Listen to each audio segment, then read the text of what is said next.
Hello' friends, job information চেনেললৈ আপোনালোকক পুনৰবাৰ স্বাগতম জনালোঁ। আজি আমি আলোচনা কৰিম DME নন টেকনিকেল পোষ্ট ইতিমধ্যে ৰিটেন টেষ্ট পষ্টপন কৰা হৈছে। ইয়াতে আমি চাম, ইয়াতে আপোনালোকে চাব পাৰে তলত ইয়াতে ৰিক্ৰুইটমেণ্টত আপুনি ক্লিক কৰি দিব। ৰিক্ৰুইটমেণ্টত ক্লিক কৰাৰ পিছত আপোনালোকে ইয়াতে দেখা পাব নটিচ এটা ওলাইছে, reschedule notice grade 3 non technical written examination. আপোনালোকে ডিটেইলছত ক্লিক কৰি আপুনি ডাউনলোড কৰি ল'ব। পেজটো ডাউনলোড কৰাৰ পিছত আপোনালোকে ইয়াতে চাব পাৰে কি দিছে। ইয়াতে পেজত আপোনালোকে দেখা পাব কি দিছে, এক্সাম কেতিয়া হ'ব আপোনালোকে ইয়াতে দেখা পাই যাব।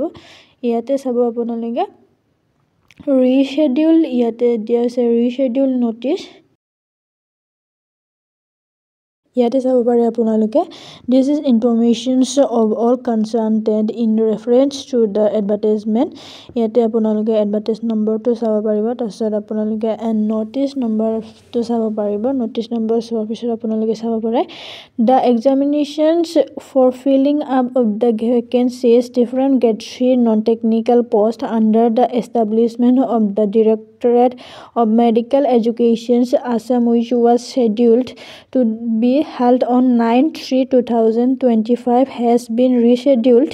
The written examination shall be held on 30/3/2025. 9 তাৰিখে হ'ব লগা এক্সামটো এতিয়া 30 তাৰিখে পাতিব বুলি ইয়াতে উল্লেখ কৰিছে। আৰু চাব পাৰিব লিংক ফৰ 3 ট্ৰাইব, ইয়াতে চাব পাৰে লিংক কৰিবছে আপোনালোকৰ 3 ট্ৰাইবৰ। ইয়াতে আপোনালোকে আপোনালোকৰ কাষ্টসমূহ ইয়াতে আপোনালোকে এতিয়া লিংক কৰিব পাৰিব।